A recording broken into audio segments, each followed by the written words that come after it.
প্রত্যেক মুহূর্ত আমাদের কিছু না কিছু শিক্ষা দেয়, নির্ভর করছে আমাদের দৃষ্টিভঙ্গির ওপর। যেমন নদী হলো আমার অত্যন্ত প্রিয়। নদীতে ভ্রমণ করতে আমার খুব ভালো লাগে। কি বলেন? নদীতে সবসময় নতুন কিছু থাকে, ও পুরনো কিছুই নিয়ে বসে থাকে না। সবসময় প্রবাহমান, কখনো থামে না। ততক্ষণ থামে না যতক্ষণ না সাগরে গিয়ে সমাহিত হচ্ছে। ঠিক এইভাবেই আমাদেরও উচিত নিজের জীবন অতিবাহিত করা, নদীর মতো।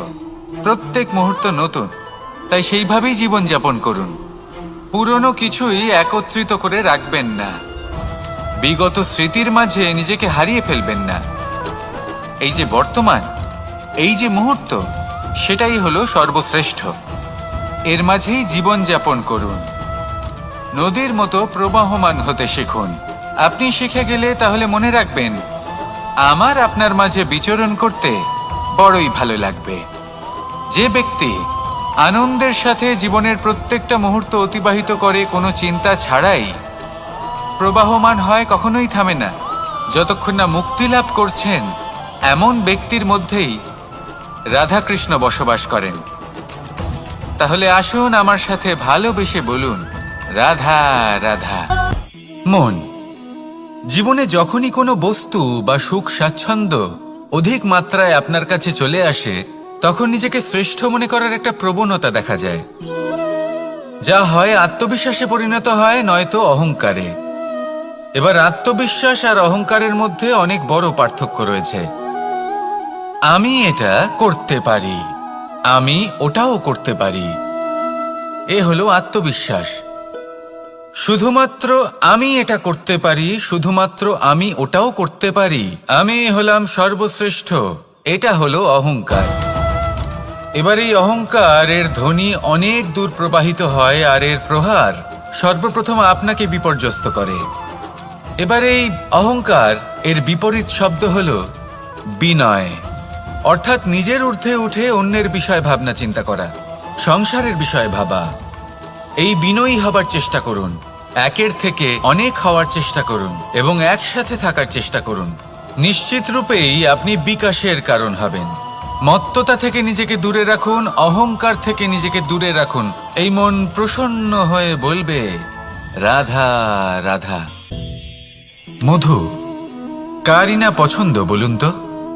অত্যন্ত সুস্বাদু হয় এই মধু, মিষ্টি খেতে হয় এবং তা শক্তিও প্রদান করে। এবং প্রত্যেকটি মিষ্টি পদার্থের মতোই এতেও খুব তাড়াতাড়ি পিঁপড়ে ধরে যায়। অন্যদিকে যদি নুনকে দেখি, তাহলে বছরের পর বছর রাখলেও এতে পিঁপড়ে ধরে না। এবার যদি কথা বলি বন্ধুত্বের, তাহলে বন্ধুত্ব নুনের মতো হওয়া উচিত, মধুর মতো নয়। যারা সামনে এলে শুধুমাত্র মধুর মধুর কথা বলবে, পরে এতে পিঁপড়ে ধরে যাবে, এটা নুনের মতো হওয়া উচিত। প্রকৃত বন্ধু হলো সে, যে সময় এলে পরে আপনার সামনে আপনার প্রকৃত সত্য তুলে ধরবে, তা সে যতই কঠিন হোক না কেন।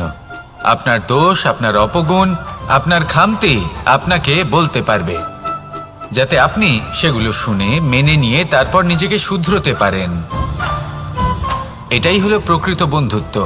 কখনো নিজের জীবনের আশেপাশে মন দিয়ে দেখবেন, অনেক সময় এমন মানুষ থাকেন, অনেক বন্ধু থাকেন, যাদের দেখে আমাদের মনে হয় যে এনারা খুব কঠোর, এনাদের কথা খুব কটু। কিন্তু বেশিরভাগ এমন মানুষের মনটা যদি বুঝতে পারেন, তাহলে দেখবেন তাতে কোনো মালিন্য নেই, এনাদের মন অত্যন্ত পবিত্র হয়। যদি আপনার জীবনেও এমন কোনো ব্যক্তি থেকে থাকে, এমন বন্ধু থাকে, তাহলে তাদের আগলে রাখুন আর আমার সাথে ভালোবেসে বলুন, রাধা রাধা। আপনি অবশ্যই কোনো গাছ দেখে থাকবেন যেখানে অনেক ফল রয়েছে। সেই গাছের ডালগুলি নিজে থেকেই নত হয়ে যায়। কেন? যাতে মানুষ, প্রাণী, এরা সকলে যাতে সেই ফল খুব সহজে গ্রহণ করতে পারেন। এটাই হলো প্রকৃতির শিক্ষা, এটাই হলো প্রকৃতির নিয়ম। মানুষেরও কিছুটা এরকমই হওয়া উচিত। যদি আপনি সাফল্যের চরম সীমায় পৌঁছে যান, অনেক বেশি ধন অর্জন করে ফেলেন, তখন মনে রাখবেন যে আপনি যেন অহংকারী না হয়ে পড়েন। বিনম্র থাকতে হবে, সেই ধনকে ব্যবহার করতে হবে উচিত কাজের জন্য। সেই ধনের দ্বারা সমাজের মঙ্গল করা উচিত। সকল মানুষকে সাহায্য করা উচিত যাদের ধনের অভাব আছে। যদি ধনী হওয়া সত্ত্বেও আপনি ধনের সদ্ব্যবহার এই সমাজের মঙ্গলের জন্য, তার ভালোর জন্য না করেন, যদি আপনি ধন দান না করেন, তাহলে এই ধন অহংকার রূপী বিষে পরিণত হয়ে আপনাকেই নাশ করবে। তাই ফলে ভরা গাছের মতো নত হয়ে থাকুন, বিনম্র হয়ে থাকুন, দান করুন আর আমার সাথে ভালোবেসে বলুন, রাধা রাধা। মুক্তোর এই মালা দেখতে কত সুন্দর হয়, তাই না? যিনি ধারণ করেন তাকেও এটা শীতলতা প্রদান করে, আর যে ব্যক্তি দেখে তার চোখও এই দৃশ্য দেখে শান্তি উপলব্ধি করে। কিন্তু ভাবুন, যদি এমন কিছু হয় যে সুতো দ্বারা এই মুক্তোর মালা তৈরি হয়েছে সেটা কেউ ছিঁড়ে দেয়, তাহলে এই মুক্তোর মালা ছিঁড়ে যাবে আর সমস্ত মুক্তো মাটিতে পড়ে যাবে, ছড়িয়ে পড়বে। তখন কি আমরা এটা ভাববো যে এটা তো মাটিতে পড়ে থাকা বস্তু, এটা আমি তুলব না? ভাববো না, তাই না? আমরা নিচু হয়ে একটা মুক্তো কুড়িয়ে নিই এবং আবার এদের সুতোর মধ্যে প্রবেশ করাই। কেন? কারণ এই মুক্তো হলো বহুমূল্য। এতে কোনো সন্দেহ নেই যে এই মুক্তো হলো বহুমূল্য। কিন্তু এর থেকেও অনেক বেশি বহুমূল্য হলো আমাদের জীবনে আমাদের সম্পর্ক, আমাদের বন্ধু বান্ধব। এই সম্পর্কেও কখনো কখনো বিবাদ হয়, মনোমালিন্য হয়, এগুলোও ছড়িয়ে যায়। আর সেই সময় এই মুক্তোর মতোই নত হয়ে আমাদের এই সম্পর্কগুলিকে হাতে তুলতে হবে, এদের জুড়তে হবে, এদের আগলে রাখতে হবে, কারণ এদের থেকে বহুমূল্য আর কিছুই নেই। আর যদি এই কাজটা আপনি শিখে নিতে পারেন, তাহলে আপনার জীবনের এই সম্পর্ক, এই বন্ধুত্ব সবসময় আপনাকে বল প্রদান করবে, আনন্দ প্রদান করবে, আর এই মন সুপ্রসন্ন হয়ে বলবে, রাধা রাধা।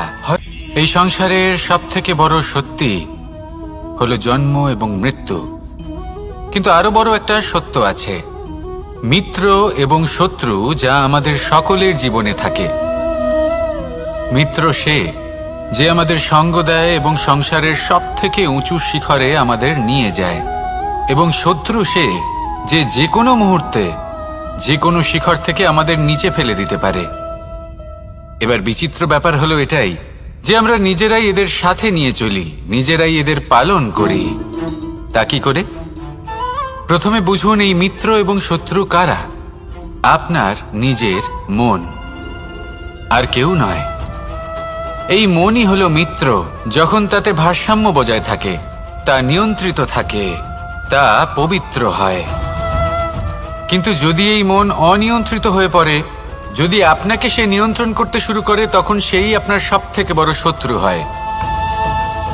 সেই জন্য এই মনের ওপর নিয়ন্ত্রণ রাখতে শিখুন, এতে ভারসাম্য বজায় রাখতে শিখুন। তাহলে আপনি এমন এক বন্ধুকে পাবেন যে আপনাকে এই সংসারের শিখরে পৌঁছে দেবে।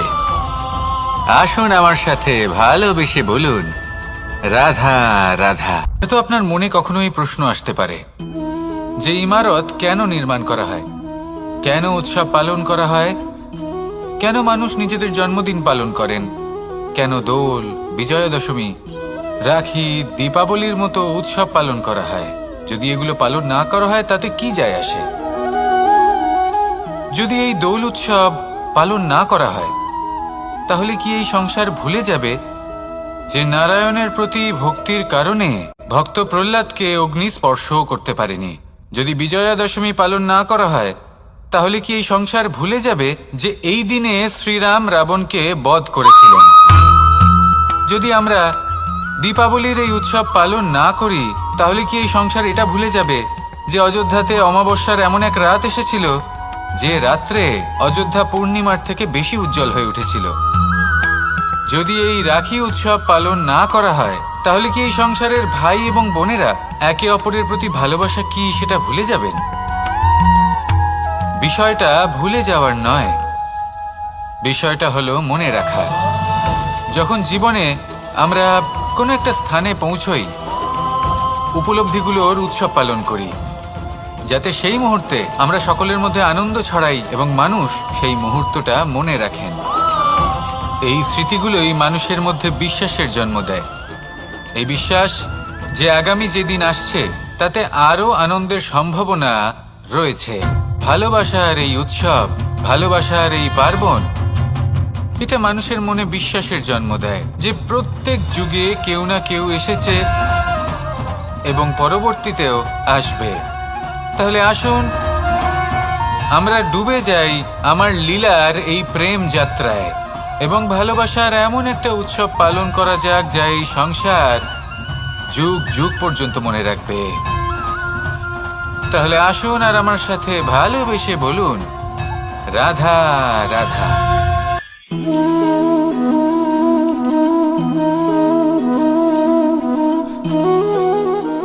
এই হলো এক আম গাছ, আর খুব যত্ন সহকারে আমি এটা বড় করেছি।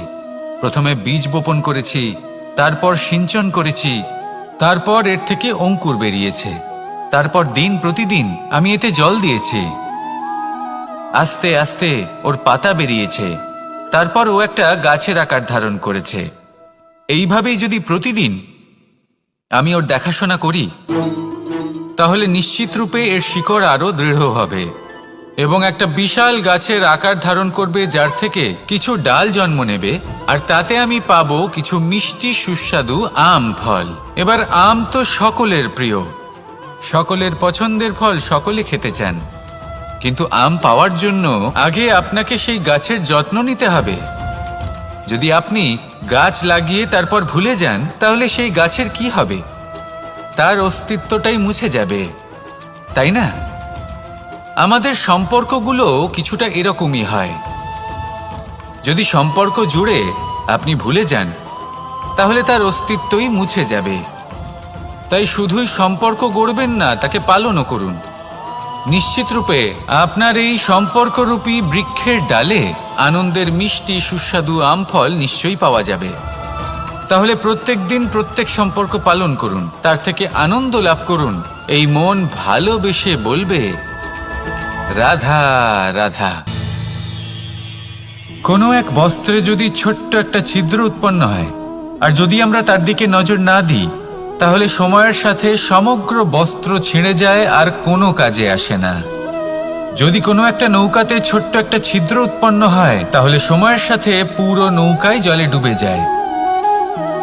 লক্ষ্যের দিকে অগ্রসর হওয়ার সময় একটা ছোট্ট ভুল আপনি যদি করে ফেলেন, তাহলে আপনাকে তা লক্ষ্যের থেকে দূরে করে দিতে পারে। এমনটা এই সম্পর্কের সাথেও হয়ে থাকে। কোনো একটা ছোট্ট কথা, একটা ছোট্ট মনোমালিন্য যদি সম্পর্কে আসে এবং সেটা না মেটানো হয়, তাহলে সেই সমগ্র সম্পর্কটা, অনেক বড় বড় সম্পর্ক ভেঙে যেতে পারে। যদি আপনার সম্পর্কে ছোট্ট একটা ছিদ্র উৎপন্ন হয়, তাহলে প্রেমের সূচ আর স্নেহের সুতো দ্বারা সেলাই করে ফেলুন, যাতে আপনার এই সম্পর্ক অটুট থাকে এবং প্রেম দ্বারা পরিপূর্ণ থাকে। আসুন আমার সাথে ভালোবেসে বলুন, রাধা রাধা। দু রকমের প্রাকৃতিক বেগ থাকে। প্রথম হলো বর্ষা। যখন এর বর্ষণ হয় তখন মাটিকে শীতল করে নতুন ফসল ফলায়। আর দ্বিতীয় হয় পবন, যা আমাদের সর্বদা শ্বাসবায়ু প্রদান করে। অশান্ত এই মনকে শান্তি প্রদান করে, এই ক্লান্ত শরীরে স্ফূর্তি প্রদান করে। আমাদের জীবনে যত আবেগ আছে তা হয় বর্ষার মতো হওয়া উচিত, নয় হওয়া উচিত পবনের মতো। ক্রোধ, মতভেদ, বিবাদ, এগুলো হওয়া উচিত বর্ষার মতো। অর্থাৎ কিছু সময় পরে যেন এরা নিজে থেকেই ছিন্ন ভিন্ন হয়ে চলে যায়। আর যদি পবনের মতো কোনো আবেগ থাকা উচিত, তা হলো প্রেম, যা সর্বদা শ্বাসবায়ু প্রদান করে, সবসময় সাথে থাকে। একে আমরা অনুভব করতে পারি না, কিন্তু এ আমাদের অনুভব করার জন্য প্রাণবায়ু প্রদান করে। আর যখন চক্রবাতের মতো সে ভয়ঙ্কর হয়ে ওঠে, তখন সমগ্র সংসার বদলে দেয়। এর সারমর্ম একটাই, শক্তি। মতভেদ, ক্রোধ, বিবাদের মধ্যে নেই। শক্তি যদি থাকে তা আছে প্রেমের মধ্যে। তাই এই প্রেমকে মনের মধ্যে রাখুন আর আমার সাথে বলুন, রাধা রাধা। জীবনে দুই ধরনের আবেগ রয়েছে যার কোনো মূল্য নেই। আমার কথার অর্থ এটা নয় যে এদের কোনো গুরুত্ব নেই, গুরুত্ব যথেষ্টই রয়েছে, শুধু এদের জন্য আপনাকে কোনো মূল্য দিতে হয় না। প্রথম আবেগ হলো আনন্দ, প্রসন্নতা। এটা আপনি যে কোনো জায়গায় খুঁজে পেতে পারেন যদি আপনি খুঁজে পেতে চান। আপনি কোনো পুষ্পের সৌন্দর্য দেখে প্রসন্ন হতে পারেন, বায়ুর কারণে যখন একটি বৃক্ষ শিহরিত হয় সেটা দেখে আপনি প্রসন্ন হতে পারেন, একটা ছোট্ট শিশুর কলরব শুনেও আপনি প্রসন্ন হতে পারেন, একটা ক্রন্দনরত বালককে হাসিয়ে আপনি প্রসন্ন হতে পারেন। সবকিছু আপনার উপর নির্ভরশীল। সেখানে আরেকটি আবেগ হলো দুশ্চিন্তা। মানুষ বড়ই দুশ্চিন্তা করতে থাকে। আজ আমি এই কাজ করেছি, সেই বিষয়ে চিন্তা। আজ আমি এই কাজ করতে পারিনি, সেই বিষয়ে চিন্তা। কাল আমাকে এই কাজ করতে হবে, সেই নিয়ে চিন্তা। আমি কি সেই কাজটা করতে পারবো, সেই বিষয়েও দুশ্চিন্তা। চিন্তা সর্বত্র রয়েছে, যার জন্য মূল্য দিতে হয় না। যত চান আপনি একত্রিত করতে পারেন। একটা গুরুত্বপূর্ণ কথা মনে রাখবেন, প্রসন্নতা জীবনের একটা নতুন সূত্রপাত। সেখানে দুশ্চিন্তা হলো জীবনের চিতার সমান। এবার এই দুটি আবেগ হলো মূল্যহীন, দুটোই আপনার সামনে আছে। কোনটা চয়ন করবেন আপনি, দুশ্চিন্তা নাকি প্রসন্নতা? সিদ্ধান্ত আপনারই। আসুন আর আমার সাথে ভালোবেসে বলুন, রাধা রাধা। নন্দ বাবাও খেলার ছলে খুব বড় বড় শিক্ষা দিতেন। অনেকদিন আগেকার কথা, বাবা আমার জন্য একটা মানচিত্র নিয়ে এলেন। এটা ছিল জম্বু দ্বীপের মানচিত্র, ঠিক যেন একটা ধাঁধা, যা টুকরো টুকরো করে বিভিন্ন দিকে ছড়ানো, যেগুলোকে আমায় জুড়তে হতো। ব্যাস শুধু এটুকুই ছিল আমার কাজ। আমি বারবার প্রচেষ্টা করলাম, কিন্তু বারবার অসফলই রয়ে গেলাম। বাবা এটা দেখলেন এবং হাসলেন।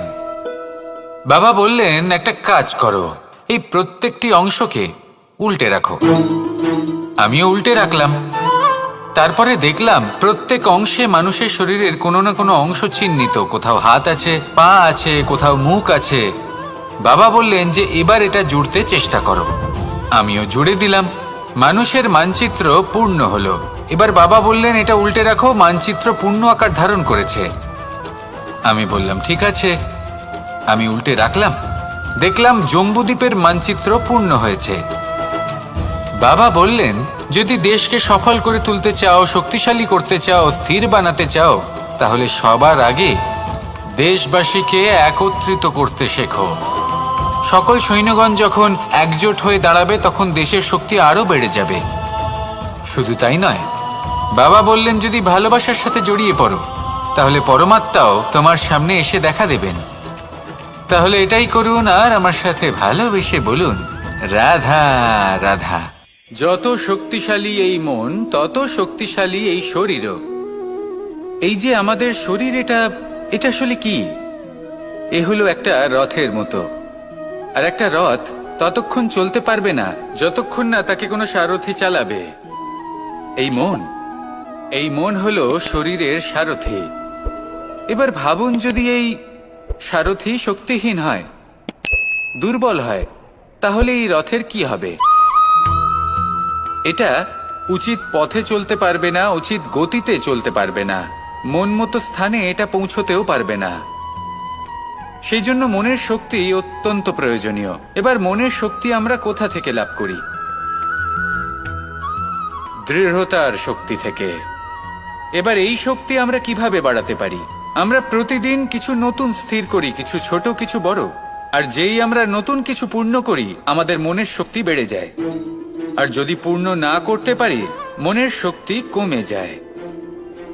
একটা দেওয়ালের মতো ছোট ছোট ছোট ছোট শিলা আমরা একটার পর একটা স্থাপন করে একটা দেওয়াল তৈরি করি।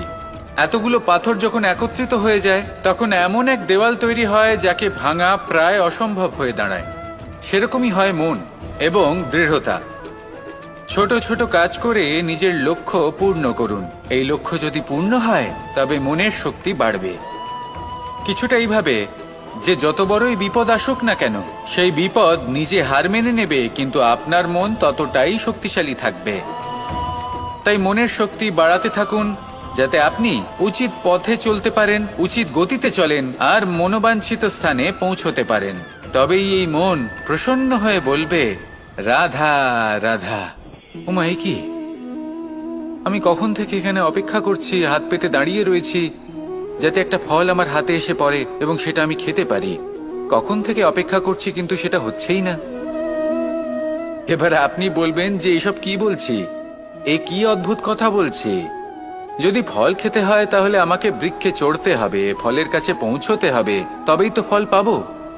এবারে এটা অত্যন্ত সহজ ব্যাপার, কিন্তু এই বিষয়টা আপনি নিজের জীবনের প্রসঙ্গে ভেবে দেখুন। লক্ষ্য কোথায় আছে আপনি জানেন, সেই লক্ষ্যে পৌঁছানোর পথ কি সেটাও আপনি জানেন, সেই পথে চলার ক্ষমতাও আপনার রয়েছে, কিন্তু তাও আপনি নিজের লক্ষ্য লাভ করতে পারছেন না। কেন? কারণ আপনি অপেক্ষা করছেন যে লক্ষ্য আপনার সামনে চলে আসবে, কিন্তু তা হয় না। লক্ষ্য সে যাই হোক না কেন, ধন হোক, প্রেম হোক, কোনো সম্মান হোক বা মোক্ষ হোক, যদি আপনি তার দিকে অগ্রসর না হন তাহলে ফল প্রাপ্তি অসম্ভব ব্যাপার, তা কোনোদিনই হবে না। সেই জন্য আপনার চোখের সামনে আপনি যদি নিজের লক্ষ্যকে দেখতে পান তাহলে উঠুন এবং সেই দিকে অগ্রসর হতে শুরু করুন। নিজের অন্তরের সকল অশুভ গুণ দূর করুন, অলসতা ত্যাগ করুন, অজ্ঞানতা ত্যাগ করে দিন এবং চলতে থাকুন। অবশ্যই মনোবাঞ্ছিত ফল লাভ করতে পারবেন। মনে রাখবেন, চলতে থাকলে তবেই লক্ষ্য প্রাপ্তি হবে। অপেক্ষার দ্বারা শুধুমাত্র মৃত্যু লাভ হবে। আসুন আমার সাথে ভালোবেসে বলুন, রাধা রাধা। প্রত্যেক প্রাণী ভালোভাবে জীবন যাপন করতে চান, এটা তাদের স্বভাবে আছে এবং ভাবাটা অনুচিত নয়। কিন্তু একটা ভালো জীবনের গুরুত্বপূর্ণ অংশ কোনটা? বসবাসের স্থান, সেই স্থান যেখানে আমরা জীবন অতিবাহিত করি। এবার মানুষ ভাবতে পারেন যে একটা ভালো বাসস্থানের অর্থ কি? সেই স্থান যেখানে সহজে জল পাওয়া যায়, যেখানে শুদ্ধ বায়ু পাওয়া যায়, যেখানে আনাজ উৎপন্ন হয়। এটা জীবনযাপনের জন্য পর্যাপ্ত বটে, কিন্তু ভালো জীবন যাপনের জন্য আরো একটা কথা আপনাকে বুঝতে হবে। সাধু, জ্ঞানী, পণ্ডিত ব্যক্তি, এই সকল মহাপুরুষ, এনাদের যে বাসস্থান তা অত্যন্ত বিশেষ হয়। এখানে এক ধরনের বিশেষ ইতিবাচক শক্তি থাকে, এমন একটা স্থান যেখানে দেবতারাও বিচরণ করেন। জীবন আমরা সবাই যাপন করি, কিন্তু জীবনের উদ্দেশ্য শুধুমাত্র জীবন যাপন করা নয়। জীবনের উদ্দেশ্য হল মুক্তি লাভ করা। আর এই সকল সাধু, জ্ঞানী, পণ্ডিত ব্যক্তি, এই সকল মহাপুরুষ আপনাকে মুক্তির পথে নিয়ে যেতে পারেন, কারণ এরা হলেন সেই মহাপুরুষ যারা নিজেদের অন্তরের বিকার, অহংকার, ক্রোধ, বিদ্বেষ এই সকল দোষগুলিকে ত্যাগ করেছেন, এদের উপর বিজয় লাভ করেছেন। এমনই একজন ব্যক্তি আপনাকে মুক্তির পথে নিয়ে যেতে পারে। প্রয়োজন হলো শুধুই এনাদের চিনতে পারা, এদের কথা বুঝতে পারা এবং এদের দেখানো পথে চলা। যদি আপনি এটা করতে পারেন তাহলে এই মন প্রফুল্ল হয়ে বলবে, রাধা রাধা।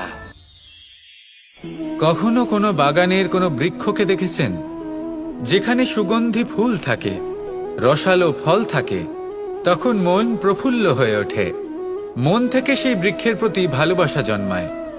কিন্তু যিনি বাগানের মালিক, শুধুমাত্র তিনিই জানেন যে কিভাবে এই বৃক্ষকে আগলে রাখতে হয়, কিভাবে তার পরিচর্যা করলে এতে সুন্দর সুগন্ধি ফুল হবে, রসালো ফল হবে। কখনো কখনো প্রয়োজনের থেকে বেশি রোদ পেলে এই বৃক্ষগুলি শুকিয়ে যায়, প্রয়োজনের থেকে কম রোদ পেলেও এই বৃক্ষ কিন্তু শুকিয়ে যায়। প্রয়োজনের থেকে কম জল যদি পায় এই বৃক্ষ শুকিয়ে যেতে পারে, প্রয়োজনের থেকে অতিরিক্ত জল যদি পায় তখনও এই বৃক্ষের শিকড়গুলি নষ্ট হয়ে যেতে পারে। এবার এটাই কিন্তু আমাদের সংসারের সাথেও হয়। আমাদের সংসারের সকল প্রতিভাশালী ব্যক্তি, যেমন লেখক, বিচারক, প্রবক্তা, যোদ্ধা, এদের সবার ক্ষেত্রে এই কথাটাই প্রযোজ্য। যদি বেশি প্রশংসা করা হয় তাহলেও এরা হারিয়ে যাবেন। প্রয়োজনের থেকে বেশি যদি নিন্দা করা হয় তখনও তারা নত হয়ে পড়বেন। তাহলে আপনি এদের রক্ষা করুন এবং নিজেদেরও। মনে রাখবেন একটা কথা, জেনে রাখুন কখন কোন নিন্দায় আপনি লজ্জিত হবেন না আর কখন কোন প্রশংসার দ্বারা নিজের মধ্যে অহংবোধ জাগ্রত করবেন না। এই মন সুপ্রসন্ন হয়ে বলবে, রাধা রাধা। জল এ হলো জীবনের আধার পঞ্চতত্ত্বের মধ্যে একটি, আর অত্যন্ত বিশেষ। এর থেকে অনেক বড় শিক্ষা পাওয়া যায়। এই জল গন্তব্যের বিষয়ে এর স্পষ্ট ধারণা আছে। ও জানে ওর লক্ষ্য কি, আর প্রয়াস করে ততদূর সে পৌঁছেও যায়। এটি পর্বত থেকে বয়ে নিচে নেমে আসে, নদীর সাথে সমাহিত হয়ে তার সাথে বয়ে চলে, চিরসবুজ বনানী গড়ে তোলে, প্রাণীদের তৃষ্ণা নিবারণ করে, সামনে এগিয়ে চলে, মানুষের সাথে মিলিত হয়। যারা একে বাঁধের মধ্যে বেঁধে রাখতে চেষ্টা করে, সে বন্দি দশাতেও থেকে যায়, মানুষের কল্যাণ করে। তারপর বাঁধ থেকে মুক্তি পেয়ে এগিয়ে চলে, কোথাও ধাক্কা খায়, কোথাও বাধা পড়ে, কোথাও যদি পথ খুঁজে না পায় তাহলে পথ খুঁজেই নেয়, আর যেখানে পথ থাকে না সেখানে পথ বানিয়ে নেয়, আর শেষ পর্যন্ত নিজের লক্ষ্যে পৌঁছেই যায়, অর্থাৎ সমুদ্রে গিয়ে সমাহিত হয়ে যায়। আমাদেরও কিছুটা এরকমই হয়ে উঠতে হবে। যেখানেই যাবেন সকলের কল্যাণ করুন, সামনে এগোন। আপনি কোথাও পড়ে গেলে, ধাক্কা খেলে আঘাত লাগবেই, উত্থান পতন লেগেই থাকে। সামনে এগোতে থাকুন। কোথাও পথ না পেলে তা খুঁজে নিন, কোথাও পথ না থাকলে তা বানিয়ে নিন। নিজের গন্তব্যের কথা সব সময় মনে রাখুন। শেষ পর্যন্ত নিজের মোক্ষ লাভ আপনি অবশ্যই করবেন। আর আমার সাথে ভালোবেসে বলুন, রাধা রাধা। জীবনের প্রত্যেক মুহূর্ত আমাদের কিছু না কিছু শিক্ষা দেয়, নির্ভর করছে আমাদের দৃষ্টিভঙ্গির উপর। যেমন নদী হলো আমার অত্যন্ত প্রিয়, নদীতে ভ্রমণ করতে আমার খুব ভালো লাগে। কি বলেন? নদীতে সবসময় নতুন কিছু থাকে, ও পুরনো কিছুই নিয়ে বসে থাকে না, সব সময় প্রবাহমান, কখনো থামে না। ততক্ষণ থামে না যতক্ষণ না সাগরে গিয়ে সমাহিত হচ্ছে। ঠিক এইভাবেই আমাদেরও উচিত নিজের জীবন অতিবাহিত করা, নদীর মতো। প্রত্যেক মুহূর্ত নতুন, তাই সেইভাবেই জীবন যাপন করুন। পুরনো কিছুই একত্রিত করে রাখবেন না, বিগত স্মৃতির মাঝে নিজেকে হারিয়ে ফেলবেন না। এই যে বর্তমান, এই যে মুহূর্ত, সেটাই হলো সর্বশ্রেষ্ঠ। এর মাঝেই জীবন যাপন করুন, নদীর মতো প্রবাহমান হতে শিখুন। আপনি শিখে গেলে তাহলে মনে রাখবেন, আমার আপনার মাঝে বিচরণ করতে বড়ই ভালো লাগবে। যে ব্যক্তি আনন্দের সাথে জীবনের প্রত্যেকটা মুহূর্ত অতিবাহিত করে কোনো চিন্তা ছাড়াই, প্রবাহমান হয়, কখনোই থামে না, যতক্ষণ না মুক্তি লাভ করছেন, এমন ব্যক্তির মধ্যেই রাধাকৃষ্ণ বসবাস করেন। তাহলে আসুন আমার সাথে ভালোবেসে বলুন, রাধা রাধা। সূর্যের প্রকাশ অন্ধকারকে দূর করে দেওয়া সেই মহানায়ক। এই সূর্যের প্রকাশ যখন পৃথিবীতে এসে পৌঁছয়, কি হয়? এই পৃথিবী জেগে ওঠে, প্রত্যেক প্রাণী জেগে ওঠে, মানুষ জেগে ওঠেন, নিজের কর্ম করেন, জীবন যাপন করেন। এই ঘুমের মৃতপ্রায় স্থিতি কাটিয়ে উঠে জীবন যাপন করতে শেখেন। এটাই হলো প্রভাব সূর্যের প্রকাশের। এবার এই প্রকাশ যে সূর্যের থেকে পাই, তিনি কি করেন? তিনি নিজেকে জ্বালান আমাদের জীবন প্রদান করার জন্য। প্রত্যেকটা মুহূর্ত তিনি তাপ সহ্য করেন, আমরা যাতে সেই প্রকাশ লাভ করি। এটাই হলো জীবনের সারমর্ম। যদি আপনিও এই সংসারে প্রকাশ ছড়িয়ে দিতে চান, তাহলে আপনাকেও তপ্ত হতে হবে, নিজে জ্বলতে হবে, সেই কর্ম করতে হবে যেটা কঠিন হতে পারে কিন্তু আসলে শ্রেষ্ঠ। তবেই এই সংসারের সেবা করতে পারবেন, সংসারকে পথ দেখাতে পারবেন। নিজের অন্তরের প্রকাশ জাগ্রত করুন, তবেই সেই সকল ব্যক্তি যারা পাপের অন্ধকারে নিমজ্জিত হয়ে আছেন, তারা জাগ্রত হবেন। সেই সকল ব্যক্তিকে জাগিয়ে তুলুন, প্রেরিত করে তুলুন সুখী হওয়ার জন্য, যারা সুখী হতে পারছেন না। সেই সকলকে প্রেরিত করুন সাফল্য লাভের, যারা সফল হতে পারছেন না। নিজের অন্তরের সূর্যকে জাগ্রত করুন, চারিদিকে শুধু প্রকাশই প্রকাশ হবে, জীবনই জীবন থাকবে, আনন্দই আনন্দ থাকবে, আর এই মন বারবার প্রসন্ন চিত্তে বলে উঠবে, রাধা রাধা। আজ আমরা দুই ধরনের ব্যক্তির বিষয়ে কথা বলবো।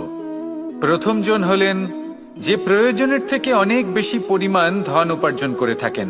তার কাছে ততটা ধন থাকে যতটা তার প্রয়োজনও নেই, তারপরেও আরো ধন উপার্জন করতে চেষ্টা করতে থাকেন। সকল সম্ভব চেষ্টা করেন, সকল সম্ভব কর্ম করেন, তা সে উচিত কর্ম হোক বা অনুচিত, তাতে তাদের কিছুই যায় আসে না। তারা শুধুই এই সংসারের সকল সুখ ভোগ করতে চান, সকল স্বাচ্ছন্দ্য লাভ করতে চান।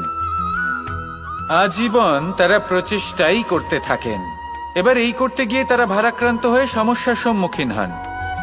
এনাদের সমগ্র জীবন এই চেষ্টাতেই চলে যায়, জীবন যাপন করার বদলে।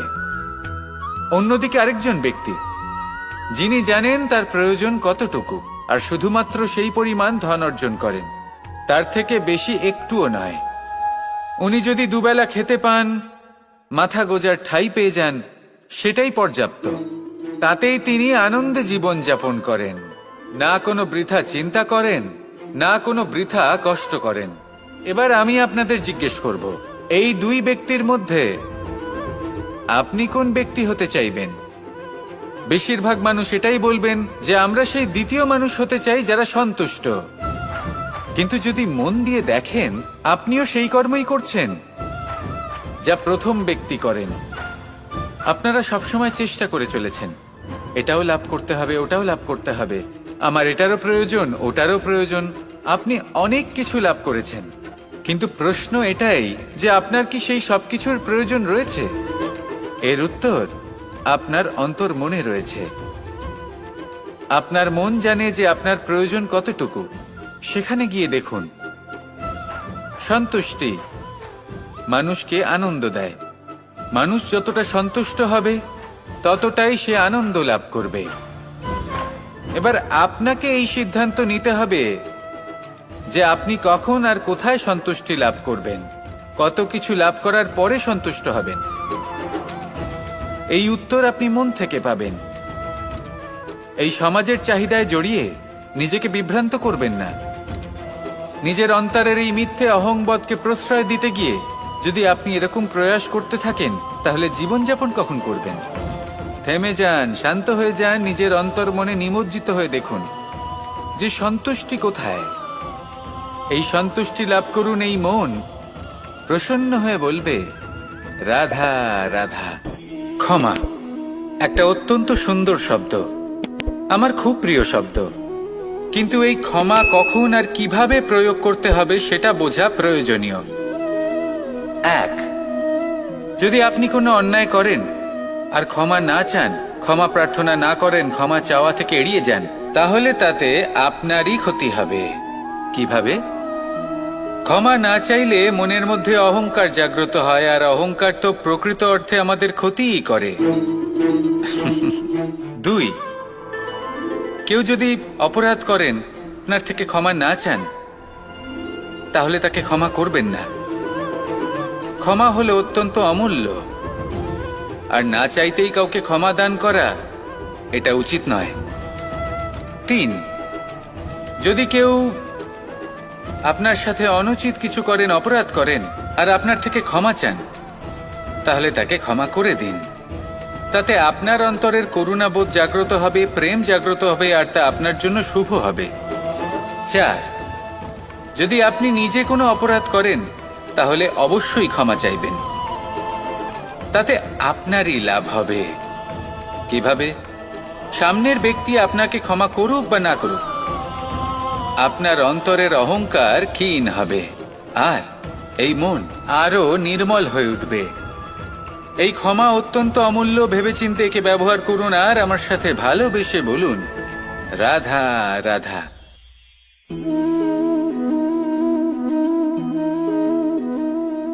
ভোজনের দ্বারাই শরীর পুষ্টি লাভ করে।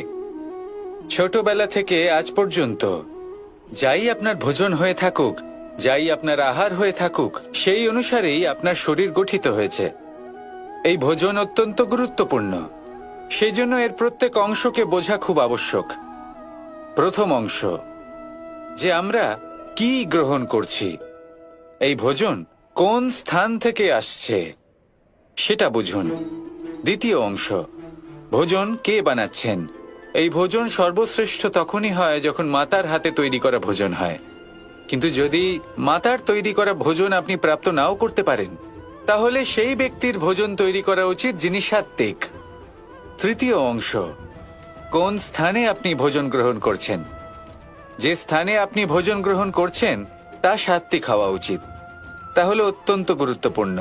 এবং চতুর্থ সবথেকে গুরুত্বপূর্ণ অংশ, তা হলো এই ভোজন আপনি যার দ্বারা প্রাপ্ত করেছেন, যেখান থেকে প্রাপ্ত করেছেন, যে স্থানে বসে আপনি ভোজন গ্রহণ করছেন তার প্রতি কৃতজ্ঞতা প্রকাশ করুন এবং ভোজন পূর্ণরূপে সমাপ্ত করুন।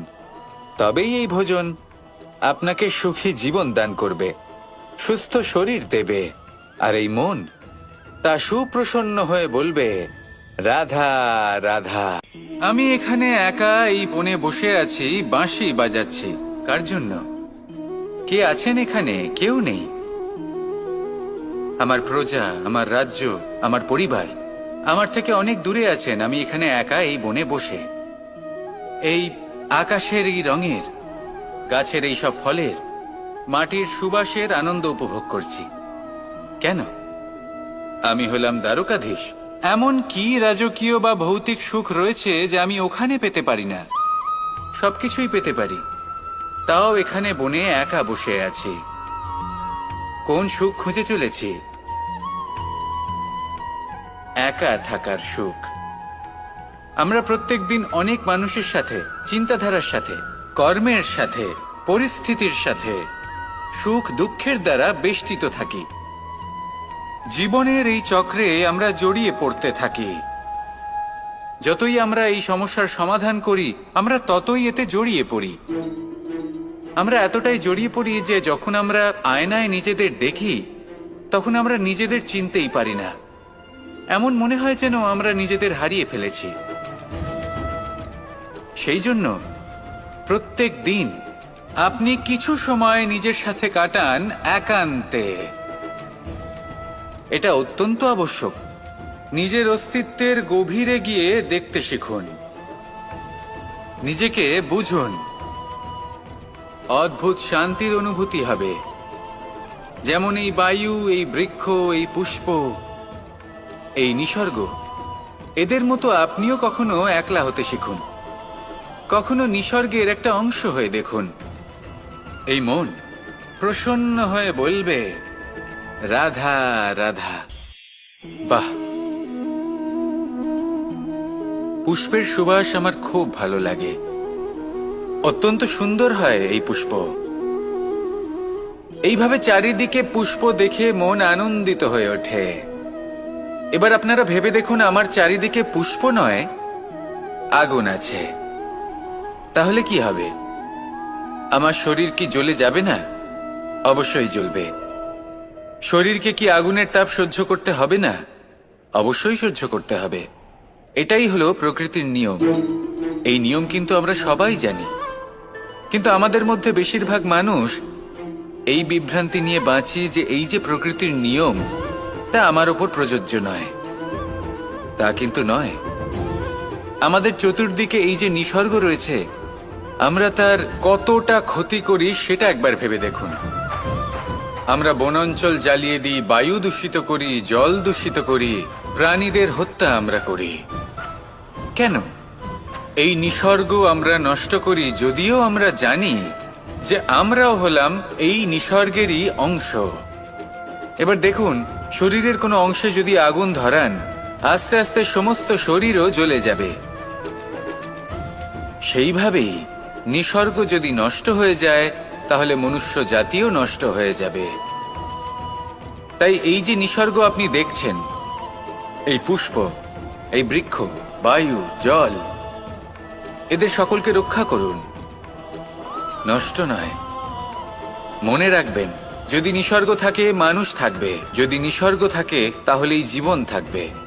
আসুন আমার সাথে ভালোবেসে বলুন, রাধা রাধা।